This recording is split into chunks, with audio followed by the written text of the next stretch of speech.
High dear friends, welcome back to my channel. আজকে আমরা ক্যান্সারের ভ্যাকসিন নিয়ে কিছু কথা বলবো। বেশ কয়েক দশক ধরেই গবেষণা চলছে।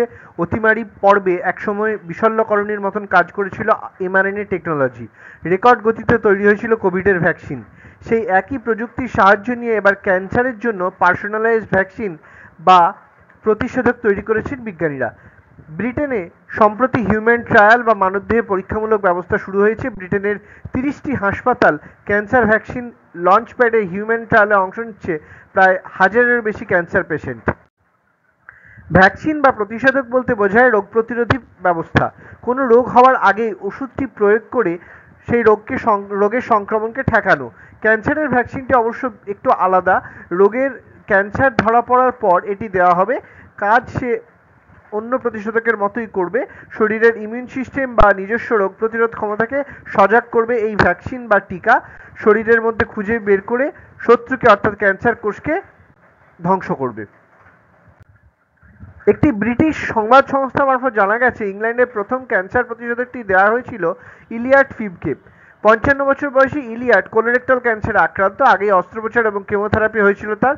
পরে এই প্রতিষেধকটি তাকে দেওয়া হয়। ইলিয়াড বলেন তিনি খুব এক্সাইটেড এবং তিনি নিজেও এই ট্রায়াল নিয়ে পড়াশোনা করেছেন। প্রতিষেধকটি যদি সফল হয় তাহলে অবশ্যই তার চিকিৎসা বিজ্ঞানে একটি যুগান্তকারী আবিষ্কার হবে। কেমোথেরাপির পরেও ইলিয়াডের রক্তে ক্যান্সার কোষের উপস্থিতি লক্ষ্য করা যায়। চিকিৎসকরা জানান যে কোনো সময় মারণরোগ আবার ফিরে আসতে পারে। এরপরই ক্যান্সার প্রতিষেধকের ক্লিনিক্যাল ট্রায়ালে অংশ নেওয়ার সিদ্ধান্ত নেন মিস্টার ইলিয়াড।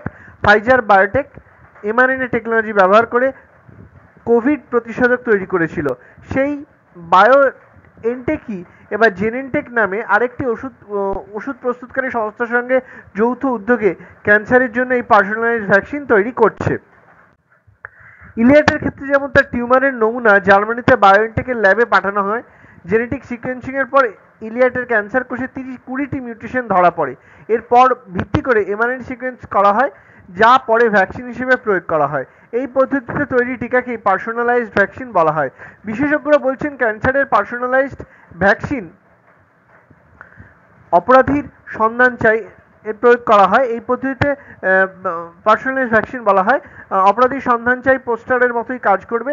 রোগীর শরীরে লুকিয়ে থাকা ক্যান্সার কোষকে এরা খুঁজে বার করবে এবং তাদেরকে ধ্বংস করে রোগীকে ক্যান্সার মুক্ত করবে।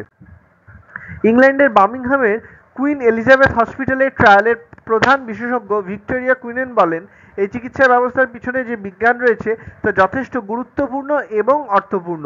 নতুন যুগ শুরু হতে চলেছে ক্যান্সার গবেষণার ক্ষেত্রে। ভবিষ্যতে ক্যান্সার প্রতিরোধের একটি আদর্শ চিকিৎসা পদ্ধতি হবে এই পদ্ধতিটি। হার্ভার্ড বিশ্ববিদ্যালয়ের প্রাক্তনী ক্যান্সার বিশেষজ্ঞ ডক্টর অরিন্দম বসুর মতে, ভবিষ্যতে মেশিন লার্নিং এবং কৃত্রিম বুদ্ধিমত্তা বা এআই আর্টিফিশিয়াল ইন্টেলিজেন্সি এই পার্সোনালাইজড এমআরএনএ ভ্যাকসিন সিকোয়েন্স তৈরি করতে এক গুরুত্বপূর্ণ ভূমিকা পালন করবে। তবে বিশেষজ্ঞরা এও জানিয়েছেন আরও গবেষণার প্রয়োজন এই ভ্যাকসিন নিয়ে। ব্রিটেন ছাড়াও আমেরিকা, জার্মানি, বেলজিয়াম, স্পেন, সুইডেনেও ক্লিনিক্যাল ট্রায়াল হবে এই ক্যান্সারের পার্সোনালাইজড ভ্যাকসিনের 15টি ডোজ পরীক্ষামূলকভাবে দেওয়া হবে অংশগ্রহণকারী ক্যান্সার রোগীকে। বিশেষজ্ঞরা জানিয়েছেন 2027 সালের মধ্যে এই গবেষণা সম্পূর্ণ হবে না। তবে এই ট্রায়াল নিয়ে বিশেষজ্ঞরা যথেষ্ট আশাবাদী। তবে সম্প্রতি একটি রিপোর্টে জানানো হয়, চিকিৎসা ক্ষেত্রে 90% গবেষণা হিউম্যান ট্রায়ালে এসে ব্যর্থ হয়ে যায়।